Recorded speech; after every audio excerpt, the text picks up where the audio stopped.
Akuthandeke ukuguqa kwami phakathi kwabangcwele bonyazi. Amen. Siyabonga kuNkulunkulu omhle noyingcwele osiphe leli thuba lokuba sondele sizozendlala phambi kobuso bakhe. Ingoma yethu eka 2:11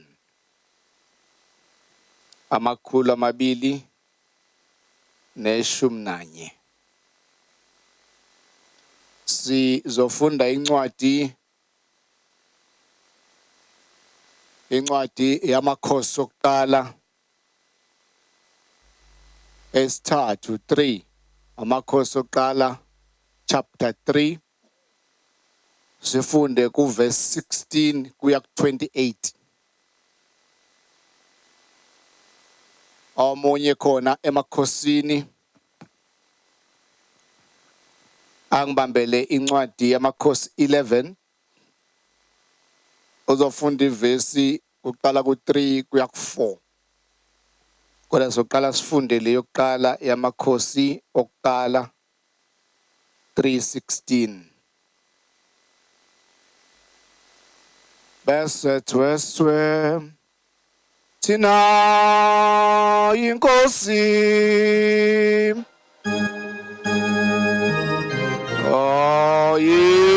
yijogwe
Sisenkonzweni enkulu kakhulu yesabatha.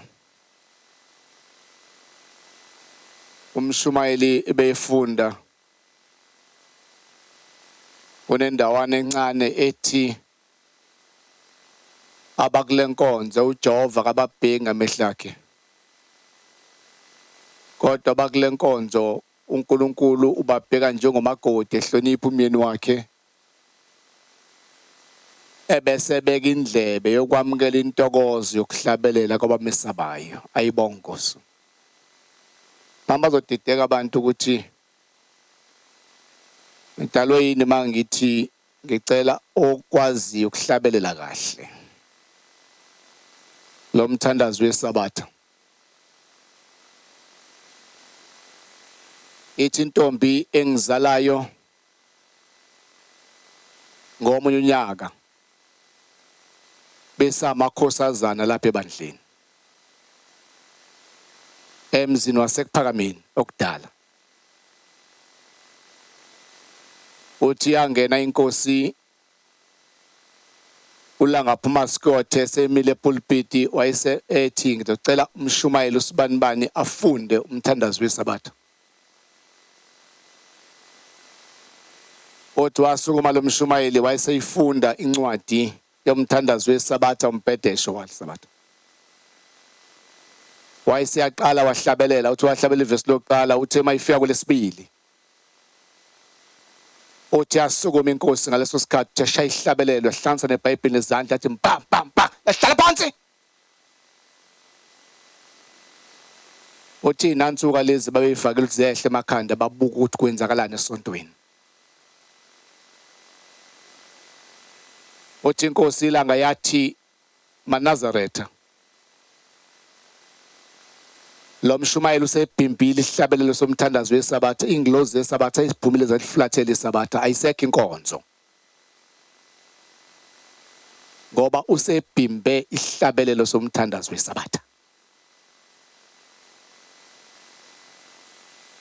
Ngiyathanda ke ukuthi nginxuse kakhulu kwabagcotshiwe ukuthi bayihluphe ekufundiseni abangagcotshiwe nentsha futhi ihluphe ekufundeni izinto eziyisimiso nezisekelo zaleli bandla ukuze khona izibusiso nezingilozi ngeke ihlukane nathi. Ngakho ke bekumthandazo wami ukuthi kulomsebenzi omkhulu ongaka ophakathi komuzi wakithi eMlazi, ophakathi komuzi wakithi waseMbumbulu, ophakathi komuzi wakithi waseNingizimu. Lo msebenzi owenziwayo wamukelwe zingelosi zingadumali ngathi. Nemthandazo yethu ingene egumbini labangcwele ithi inkosi ngomnyaka ithi ngiyayizwa imithandazo yabangcwele idlula ngomgaqo ngaphandle ayingeni ngaphakathi kwegumbi labangcwele. Ngako sonxusa ngale mina enkulu yesabatha ukuthi omashisa impepho yasezulwini imithandazo yethu yonke ngoba sothinta ukujula kwebandla. Ukujula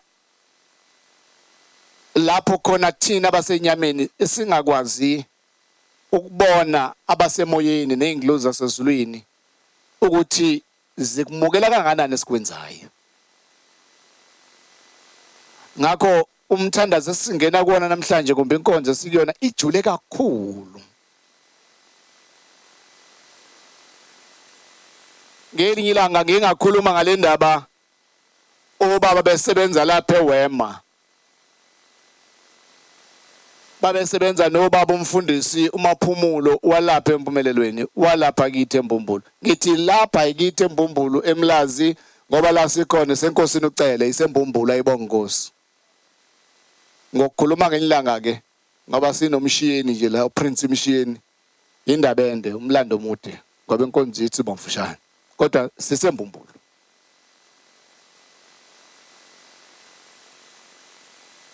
Babe sebenza nomfo kaMagwegwe omsomi beqhamuka phansi lapha eMgugu la ngiganwe khona.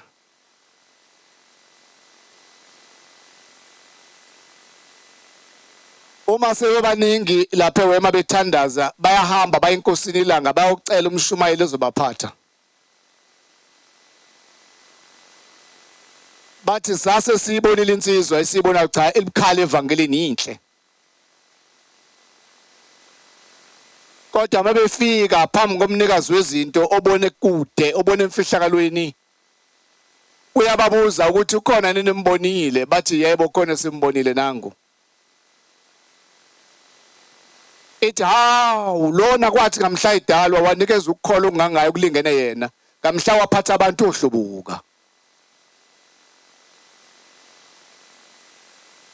Bajika baphinde emuva bayofuna ukuthi kambe bazokwenza njani bahlangana bahlela bayibone insizwa ukuthi hayi le engathi ingcono kakhulu ngokwabo bambone ebukhala evangelini. Hey ave kuyinkinga ukubona umuntu ebukhala evangelini kodwa umazi noma ulotshiwe kulento ozomfaka kuyona. Noma le kuyona ukuyona ngokuyiqiniso nokwesiminya yini okulotshiwe ngale ngaphesheya kwethuna.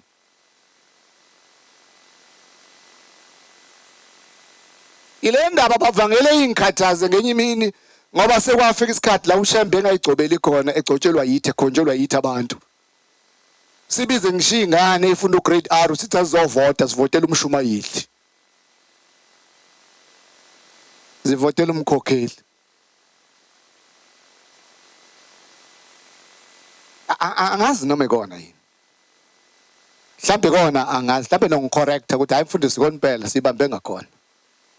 Kodwa ngakuzwa lokukhuluma kumina kwahlala enhlizweni nami ukuthi bathi ubaba sebehlangene kwesibili sebe enkosini bathi mabefika bembika lokwesibili wathi kasekudalweni kwakhe azange adala ukuthi ngelilanga wogcotshwa ngisho esiswini sikanina kalotshiwe ukuthi lo uyoba umshumayeli. Ave sibahlonza abashumayeli abakhokheli. Bahlonzwa hithi. Ave sibahlonza. Ngiyambongela umuntu ongenaso leso sono la endlini. Sokuhlonza. Mina nginaso sokuhlonza. Mhlambe na unaso. Mhlambe ngelanga nakwathi waphakamisa nawaphakamisa wathi hayi ngiyamkhetha umshumayeli. Ngathi ngiyamkhetha umkhokheli. Sisendabeni enzima kakhulu indaba yokugcotshwa.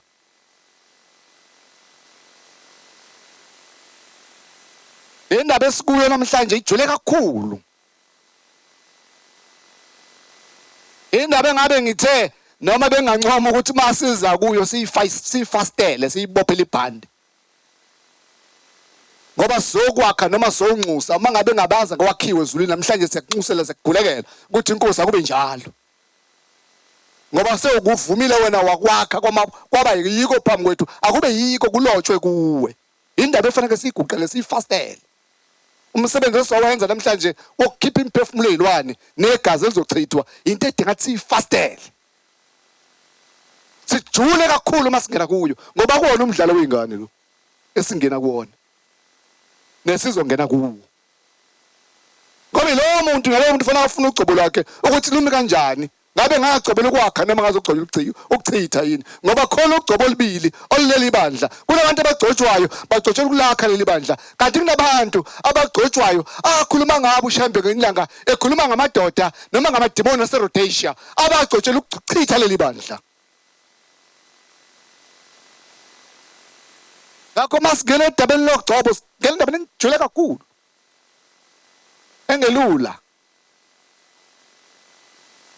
Yiko kwathi kuleli sonto uma ngabe uba bengasayigcobeli engasayikhombeli abantu ukuthi bagcotshwe sesidutshiwe kade wasikhethile thina abantu ngokubona kwethu senze ukuthanda kwethu kwakungconywana ngoba kwakuthi laba bebekhethwe uNkulunkulu bemisiwe phambi kwabantu ngoba bona bayamaza umuntu onohlonze lokugcoba bayamaza ama sign omuntu ongenani ukuthi la ma sign naloku kucisha kuye ngakhona babechibiyela ukuthi bafike bathi hayi ngoba lenkosikazi bephethwe yimi ngoba le ndoda bephethwe yimi ingayi inhle ukuthi ilihole ime phambi kwenu ibe ngumshumayeli ibe ngumkhokheli babeke zonke izihlalo ezazikhona ngalezi zikhathi zazinsuku zakudala babe yimisa izihlalo laba bemisiwe namhlanje abasamiselwa abantu kuthiwa intando yeningi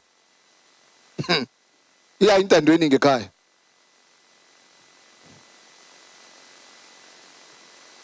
singenandaba ejulile masinyakazisa ugcobo sinyakazisa abantu abalele abangaphambili kwethu abahambe ngaphambi kwethu abanye singazi noma sibefikile ekhaya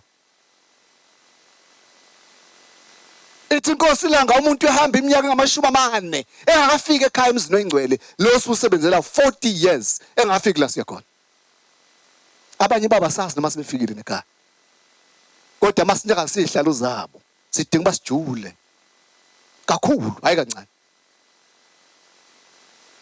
ngizocela kuba ngifundele le ncwadi funda baba ngoba sizama ukonga isikhathi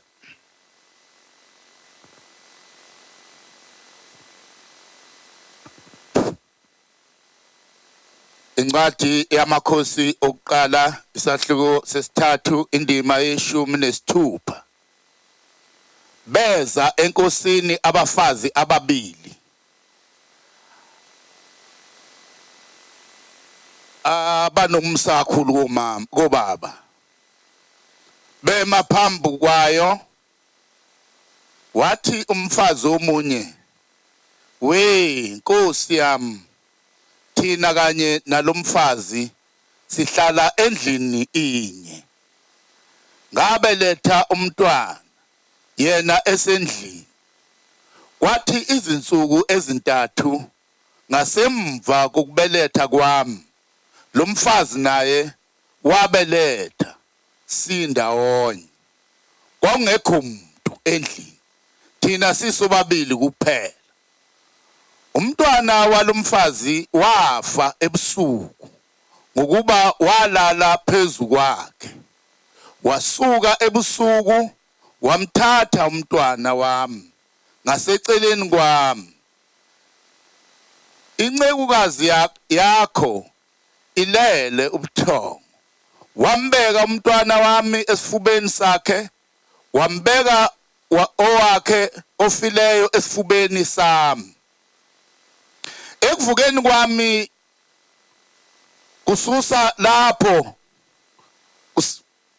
kusasa lapho ngabe ngiza kumncelisa umntwana wami bheka wayesefile ngaze ngambheka ngakusasa ngambona ukuba kwakungewuye kwangesuye umntwana wami engimzeleyo umfazi omnye wathi cha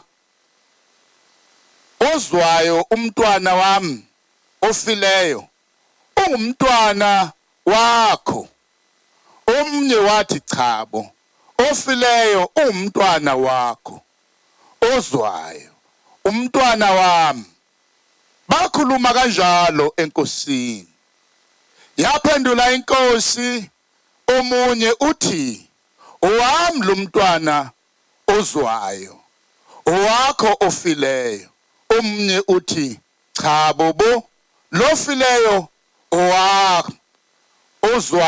owami ozwayo inkosi yathi ngilethele inkemba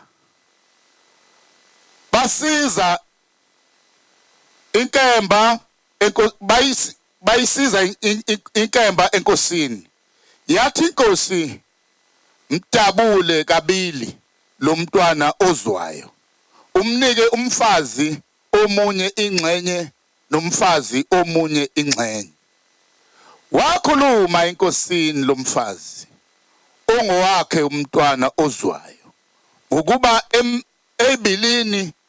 ebilini yakhe yavutha ngenxa yomntwana wakhe wathi enkosi yami mnike yena lo mfazi ozwayo ungambulali kodwa lo mfazi omunye wathi makangabi ngowami nangowakho makadatshulwe yaphendula inkosi yathi mnikeni umntwana ozwayo ningambulali uyena unina. Bonke ke abakwaIsrayeli bezwa leli cala elithethwa inkosi yesaba inkosi ngokuba babebona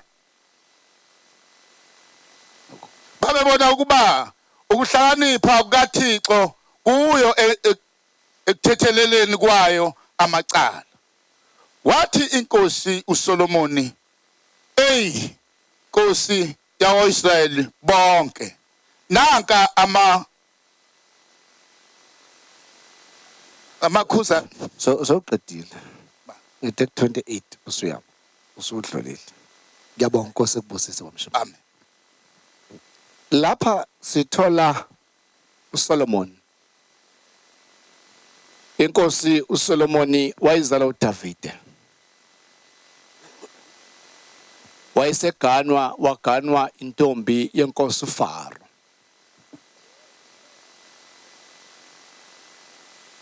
Uma esehlele ehlalweni uSolomoni kwase kufika ababili besifazane bebehlala ndawonye. Wabeletha omunye, kwadlula izinsuku ezimbili ezintathu wasebeletha omunye. Base behlala abo babili beneyingane laba besifazane. Ebusuku sekulelwe, lo munye walala phezu komntwana wakhe wafa.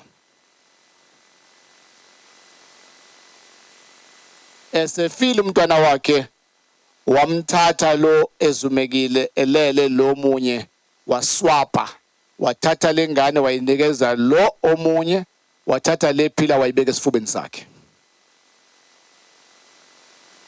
Uma kuvuka ekuseni bencelisa ingane, uyayinyakazisa lo ingane, ayi ingane ayisanceli, seyishonile.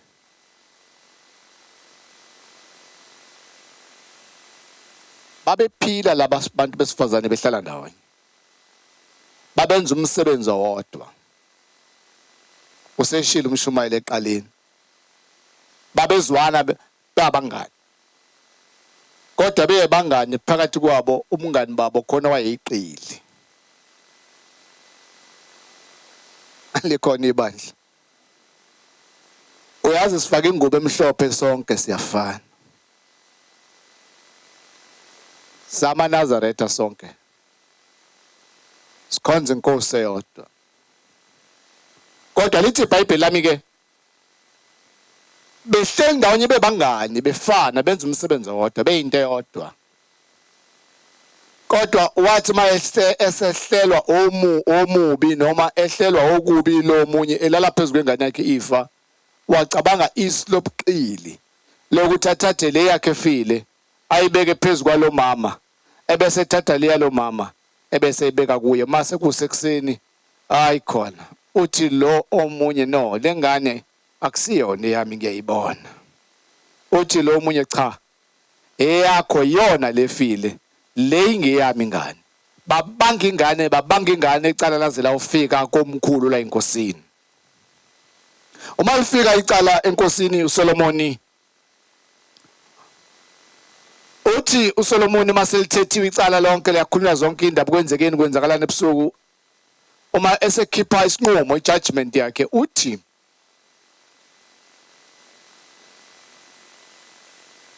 le ngane ephila yodwa khona, lethani inkemba yami izoyidabula kabili. Nawu uthola ucwezu yalengane niyibangayo. Yakhala yaqandula inkosikazi ekuyiyona lengane evundle kuyo enezinseka zayo. Le inkosikazi ekuyiyona engenazi izinseko efelwe ingane yayo yaswapha ngayo, yathi yakulungile inkosi yenza kahle kakhulu, akadatshula umntwana ayikho inkinga. Kunamehluko phakathi komuntu onemizwa yento namuntu ongenayo imizwa yento. Sinamakholwa manje angenayo imizwa yenkolo esikhonza nawo amahle futhi ekukhonzeni, kodwa inkinga esele imizwa. yenkolo. Noma lo msebenzi ungalimala uma kuvele yena nje ukuthi ukhona. Muhle. Kodwa imizwa enkolo ayikho. Sinamakholwa imithetho nezisekelo zebandla ezimisiwe angenandaba nazo. Ngoba imizwa yenkolo iphelile. Ilento eyenzeka kulesi sikhathi senkosi Solomon uma ethi ayidatshule kabili lo mntwana wakhala kakhulu lokuya nina wengane. Lo wangaba nendaba wathi hayi noma ngalima zetsheni ayikho inkinga. Ziningi izinto ezenzekayo nalapha ebandleni. Muthi elilalela ikholwa kukhulunywa indaba yomuntu noma kukhulunywa into eyinkinga kakhulu critical ngendlela esimangaliso. Uthi amlalela umuntu athi hayi kuyafana. Abese uyabona ukuthi imizwa yenkolo ayikho. Engathi uNkulunkulu angatshala unembeza lo esamthola, lo mntwana esamthola kamhla singena emanzini. Mhla sikhetha inkosi sasibahle sangena emanzini sagezwa saba ngcwele. Yiko kuleli bandla singabizani ngabazalwane sithi singaba ngcwele ngoba sigeziwe sanikeza abantwana abaphilayo kithi abangayidli into yasemhlabeni nabangakwenzi ongalungile nabangajabuli ngokulungile kodwa abajabula ngosiminya. Engathi uNkulunkulu angasenza sibophe iqiniso lapha ezintanyeni zethu. Noma libaba kodwa silibeke ezintanyeni zethu ebagcotshwa benkosi mele iqiniso sime nje kulona noma ungabhidlikela abangani as long as wazi ukuthi la ngimkhona ngimeqinisweni uyekhala bangcwela ibongozi umvuzo wakhe ekhaya uzongena. Kungcono ngiplease indlela yami yezulwini nokuplease abantu. Ngoba abantu ngeke bangifake ezulwini. Seluleko sami leso. Engifisa ukusihlisa phakathi kwalendlu. Uma sekuthiwa inqanyule kabili sihlulela inkosi yayisiyabona inkosi ukuthi hayi lo othi kulungile adatshule umntwana akuyena wakhe kodwa lo khala kakhulu okusho ukuthi umntwana wakhe wayesethi lo mntwana kanikezwe lo khala kakhulu nina yawo wengane uye lo oneyintseko othi ingane engadatshulwa kabili kodwa ingane ongenane wathi lokungcono manje ngimuphe yona kunokuthi ngadatshulwa kabili. Yayisiyabona inkosi ukuthi danga umuntu okuyena mnikazi ingane yayisinikezwa lo ongumnikazi wayo. Amen. Ngifundele ukugcina sengivala.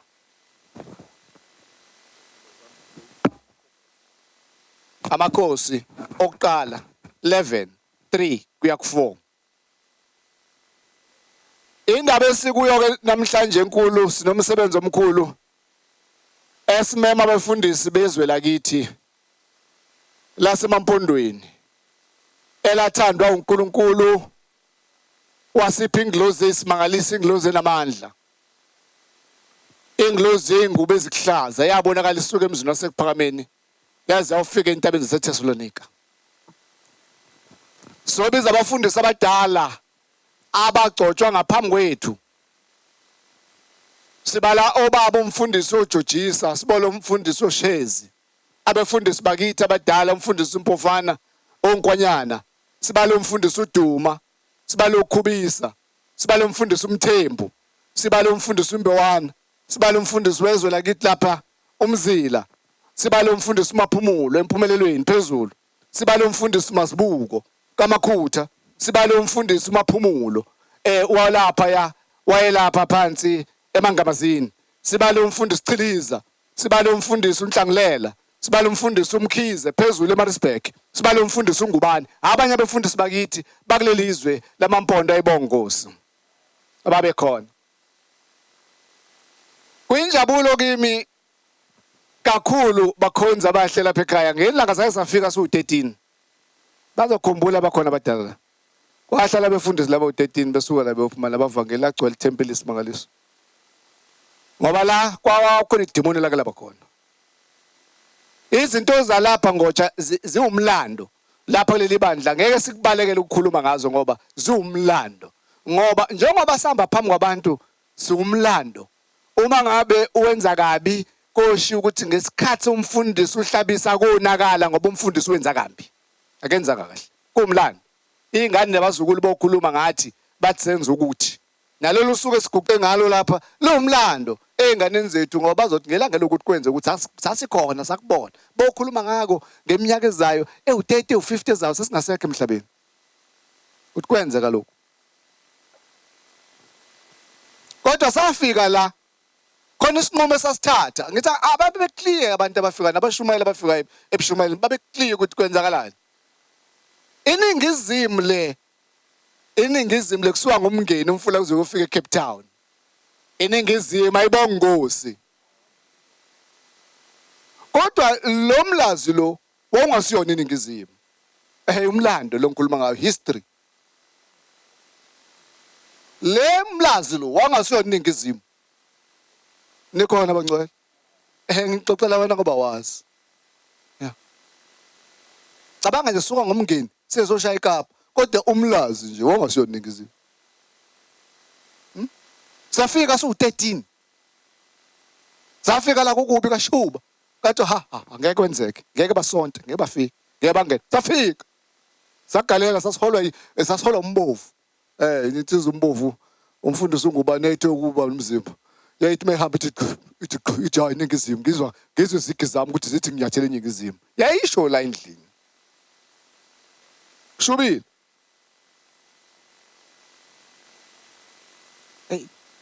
Madoda mangawazi umlando. Futhi mangawazi ululwela isonto yiko nje uzokhuluma noma yini oyithandayo.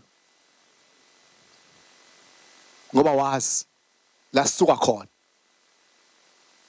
Sathatha isinqumo eningizimu esithi uma ubaba ewela umfula nje ewela nje umngeni eza ngapha iyaphela indaba yokuthi ubaba uya empumelelweni umhlangano wasefolweni kaMfundisi Maphumulo kuphela usebenza yedwa.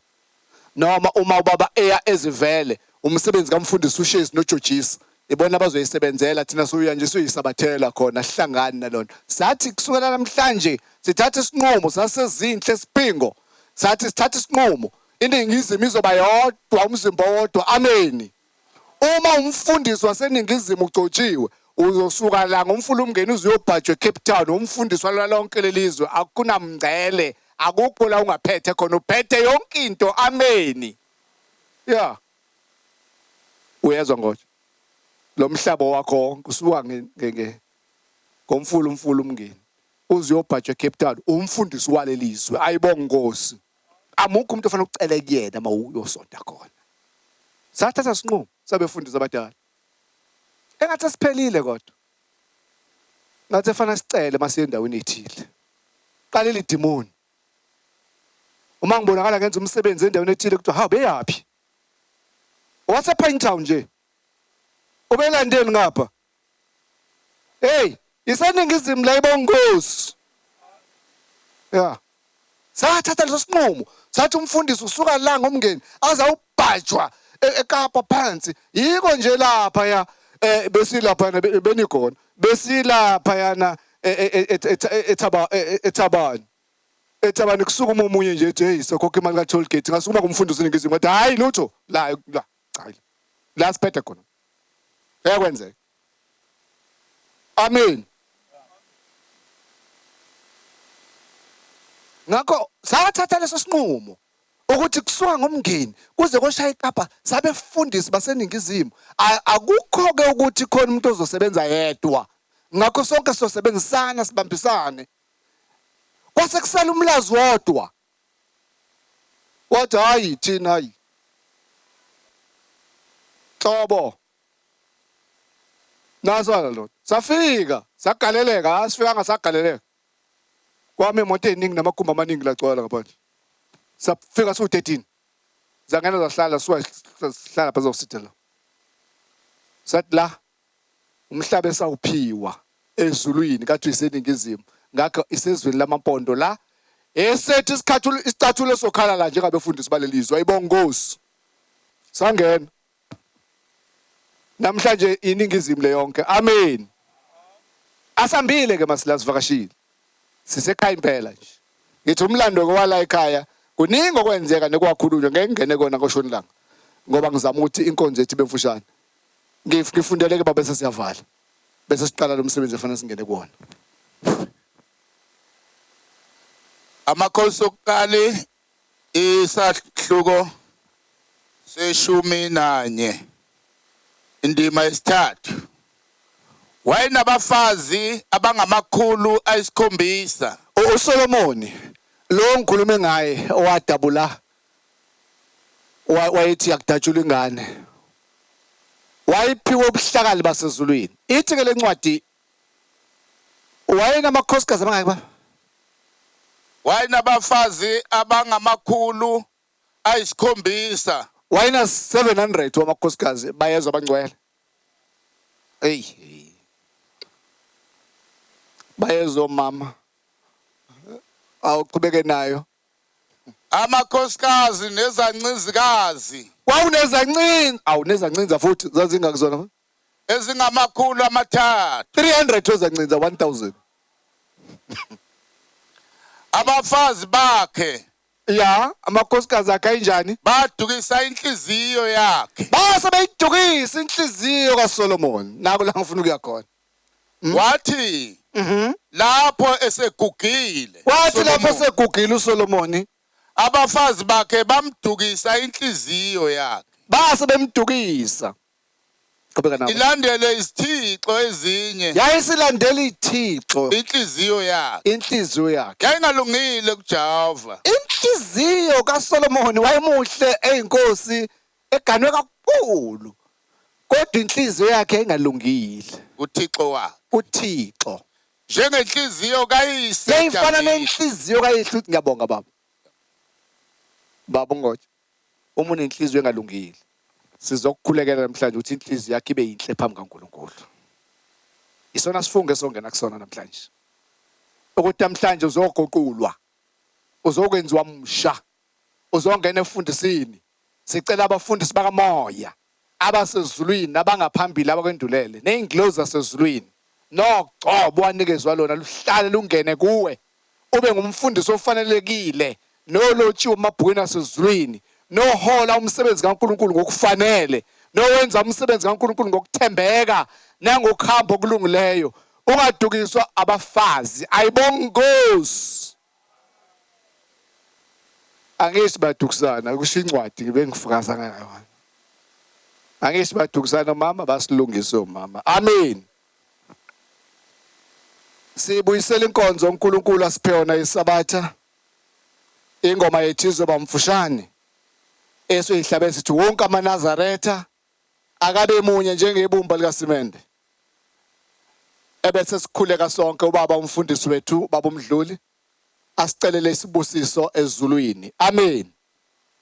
Inkosi ayibusa ukuphama kwabangcwele. Wonke amaNazaretha ema Paul amadoda akabe munye. Makabe munye wonke amana